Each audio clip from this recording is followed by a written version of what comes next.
Welcome to our little presentation at the FOSS Asia 2021, and we want to talk today about the Inspire ventilator and open hardware challenges and opportunities during the COVID-19 pandemic. We are currently all still stuck in Brazil, and things are actually not looking so well here. But in spite of all the challenges, I think we have achieved something quite remarkable that we would like to share here. We are kind of tired of what is going on. We have a lot of things to do. As we build ventilators, we have to deliver ventilators, but one of my colleagues will tell you soon a little bit more about that. So in theory, we should actually be stuck at this building here at the moment, but of course some of us are at home and only rarely we can access this building, but this is where the main research for this project and the main production for this project is going on. It's the CT building, the Centro Interdisciplinar de Tecnologias Interativas at the University of São Paulo campus. And so the two persons who are there, you can now see here in the video. So with me, there is also Marcelo. So Marcelo, if you can just kind of give a little wave into the camera, and Liza also kind of give a little wave Hello. Here into the camera. Hello. And so I'm here in this project in my role as the Caninos Locus ambassador. I'm also, as you see, academically in this realm of working with hardware and software, but I got in touch with the people who work with the hardware producer, the Caninos Locus group here in Brazil. And so as you see, we have here two of the main heads who are working there. So you see here in the middle, Marcelo Zufo, who is one of the founders of the Caninos Locus group and is the project coordinator in this project we are presenting to you today, and also a professor at the electrical engineering department at University of São Paulo. And then we have Liza Costa de Biase, who is the Caninos Locus chief scientist, and she is also the research and development coordinator at LSI Tech in São Paulo in Brazil. So thank you for having both of you here. And so I've been already talking about Caninos Locus a lot of in this little start. And here you see kind of one of the first products coming out of Caninos Locus. Some of you who are active in the hardware scene might have heard of our Labrador here on the right-hand side. It's a single board computer, which is not only targeting makers, but also industry. And you see it is modular, so there's some great thought which went into there. And there has been a lot of focus on open hardware and open software in the design of this board. But there's also a microcontroller, that's the Pulga or Flea that you see here on the left side, which also has its root in the Caninos Locus group. And both of these boards and the experience we have built up with these boards lead to the main and the core project we want to share here today in our presentation. I will now hand over to Marcelo, who is the real expert, and can you tell more about how the ventilator was created? Okay, thank you, Uli. It's been a challenge for us working this project since the very early stages of the pandemic in 2020. In fact, our concerns about the pandemic started early in January, since we have a major tech conference in Las Vegas, CES. We have the IEEE conference in consumer technologies. And at that moment, experts, engineers, professors, scientists at this conference start to become aware and very concerned about the situation that started mainly in China. Many professors from China at that moment didn't attend the conference. So we come back to Brazil quite concerned, worried. We start to do early discussions. And then the first wave badly hit Europe and North America. And then that was very scary. We are really worried. And then by 15 March, professors at USP start to join together efforts to do something related to ventilators. At that moment, we had a global movement of people, makers, universities designing emergency ventilators. And we have been approached by Professor Raul Lima, Raul is an expert on lung physiological dynamics. So he was the guy who really understands how to design a ventilator from scratch. And that was the inventory that we had started on 19 March. So what is a mechanical ventilator? A ventilator is a kind of equipment that is the only resource that we have to treat COVID. Because COVID has a secondary condition that we call ARDS, acute respiratory distress syndrome. And the only way to treat this killing secondary condition is using ventilator.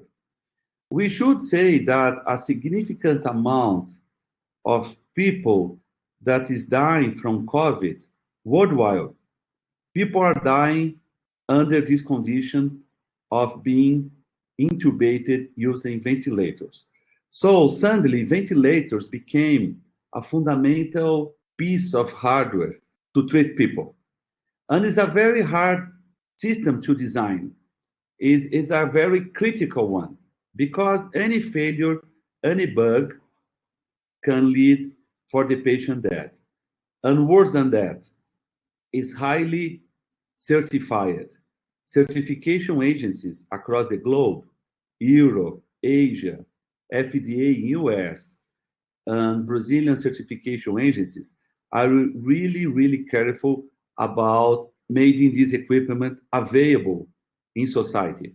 In fact, in Brazil, like US, it is a crime that leads to 10 years in jail, the improper design, testing, and use of ventilators without certification.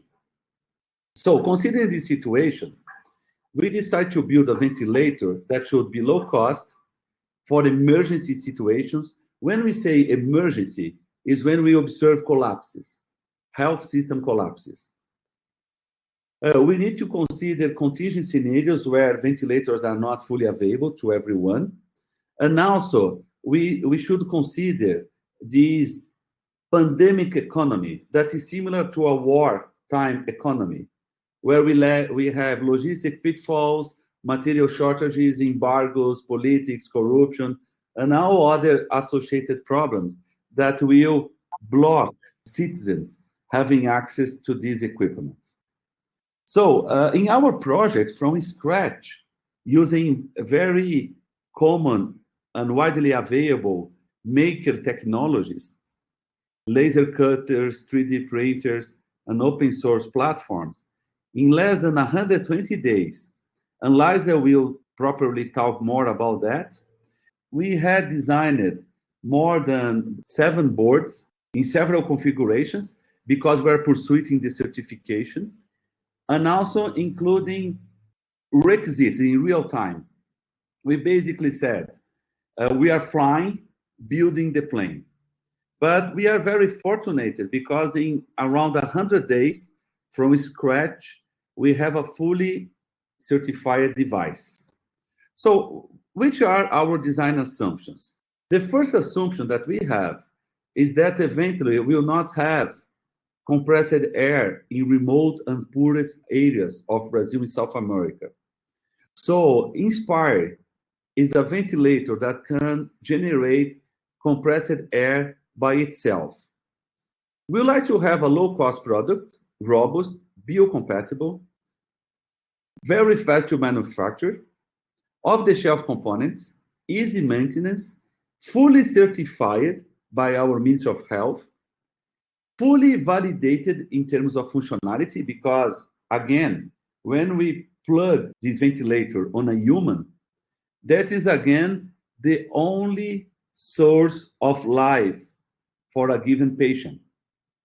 If I would like to repeat, if the ventilator stops in few minutes, the patient will die immediately. We need to work on very hard operation conditions, 24-hour days for 15 days or more, and as much we can, but we need to observe the local regulation. We need to keep this project using open hardware and open project. So in our case, we did what we call a cyber-physical approach. we did an adaptation of what we call a manual resuscitator, or usually we call UMBU. UMBU is a close artificial representation of the human's lung. So, if we can have precise algorithms that can deliver exactly the amount of air and oxygen to the human's lung and remove CO2, we can keep life sustained and we can eventually cure the patient. Because then we can observe what we call the lungs dynamic complexity. The concept that we had was very simple.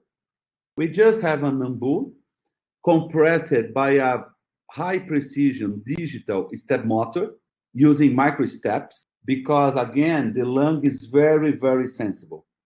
We have precise sensors, we have a touch screen, and that's it. Everything else is plastic, aluminum, and 3D printing parts. So here is our maturity level evolution from scratch in 15 March. By August, we had approval, and in October, we start fabrication distribution. We go through all certification steps, so we try it upon animals, pigs, and also we try it upon humans. We just complete another round of trial where we tested the ventilator again upon 40 patients in our clinical hospital. So here is the technical specs of version B that was certified. So we have independent buttons, we have 7 touch screen, we have on-off buttons. We can drive inspired by automotive batteries. Yes, you can grab the nearby truck or car, plug in the Spire, and the Spire will work for several hours. Minimum requirement using motorcycle batteries is 2 hours. At this moment, our team is embedding a new battery that can operate the ventilator for 8 hours. And Liza team need to adapt these functional requisites every day. Every day we have a new thing to modify. So that is version B. And then, based on our lessons, distributing ventilators around, especially with nurses, intensive care units across the whole country, we did version C. That is looks a bit more like an Apple iPhone. It's much more soft. We have round surfaces, and it's much easier to clean it. But we did more, and Liza will exploit that a bit better. But version C, we have Ethernet, Wi-Fi, Bluetooth, GPS, LoRaWAN, AGL7, and local AI support. So at this moment, we had distributed up to date 147 ventilators entirely in the whole Brazil. We joke that we are the 7th cavalry because we used to arrive when there is absolutely no another resource. Basically, the distribution that we show it to you here is the collapsed health system map of Brazil. Thank you very much to you, Marcelo. I think when I first saw this project, I was so impressed, and I think there's so much knowledge in so short time reflected in there. And I can't wait to hear from Liza about the future and where this is going. Yeah, the situation here in Brazil is really complicated now. And we are having this big pressure in order to deliver the ventilators as soon as possible. We could deliver already around 150, but we have plans to deliver 1,000. And our design team now is improving the production and test procedures in order to have shorter manufacturing time. But relating to the evolution of the project, we have a roadmap, and regarding the evolution of Caninos Locus program as well. We have been working in improving the system software reliability in many ways. One of our efforts, for example, is to simplify the software update mechanism, what will help us to have this shorter production time and updating the system more easily. Regarding the hardware evolution, What we have now with our ventilator is a license from our health agency that is for emergency and transitory use. Next step is to apply for medical equipment class A that we can use in hospitals, and medical equipment class B that is required for use in domestic or on domestic environments and in ambulances. You can see here some requirements for these certifications. What we have to evolve in order to get class A and B is to have a more complete case of ventilation modes and to be more reliable to electromagnetic interferences, and also to have less electromagnetic emissions. I'm showing here the level of emissions that is allowed in each class and our current emissions, and our goal is on the other image where we are not passing above these lines. And we have already reviewed projects for this, and now here is this new board, and we are doing the tests and evaluations in this week. So it's going right now. A little bit slower because of this pressure to produce the ventilators, but we are still going on with this line. Other evolution that we have in mind is to make the ventilator connected. So inspite is ready to be fully connected in a variety of technologies. It will allow to explore big data processing to develop more efficient treatments. We are planning to use artificial intelligence to analyze the relationship of ventilator configurations, drugs used, the patient profile, and how the disease is evolving. And it may extract valuable information for fighting the disease in the future. So this is one important line that we are working for next step in the ventilator. And regarding the Caninos Locus evolution, we have a complete roadmap. So we have higher performance platforms, always focusing on the edge computing, but still with more capability. We have some that are more focused for artificial intelligence, but the most exciting project that we are conducting now is about developing our chipset for Pulga. That is our low power, low cost, and autonomous platform. So we are doing it, and we believe it will be a great advantage for the program and to use in the Internet of Things. Liza, thanks so much. I think the future still looks challenging, but the future looks also like it is worth kind of digging into these challenges. And I think we have already proven that you have the capability to shape the future in the way you are envisioning it. I think everybody here, including me, will wish you a lot of luck in moving on. I'm looking forward to work with you in the future again. But of course, we are presenting here at Force Asia to disseminate what we are doing here. So we want to actually reach out and get, of course, input from the community, because building the community around this and impacting the world is one of our goals. Thank you for staying with us until this point, and we will have some time now to answer some questions directly. But the administration of Force Asia has ensured us that we also have a public room where you guys can continue asking us what is going on or getting in touch with us. But even if you don't manage there to get in touch with us, so please kind of go to Caninos Locus, join and follow us there. We are reporting news there when we get some time to actually do that. If you want to promote us, then of course that is also very welcome, and everything helps here. And maybe when we beat the pandemic, there will be chances of actually meeting in person. And we would, of course, encourage you, after reaching out to us, or if you happen to be on an academic exchange, either in Brazil or Estonia, to get in touch with us. Or if you are a company that is interested in what we are doing, then of course, we are also very interested in industrial connections for the future. Yeah, if you can't manage to set it up now in the questions or in the talk, please reach out to these contact addresses here and set up a virtual coffee with us, or suggest a project and get in touch. And let's hope that this was not the last time that we see us, but just the first, and we will have many more meetings in this community again in the future.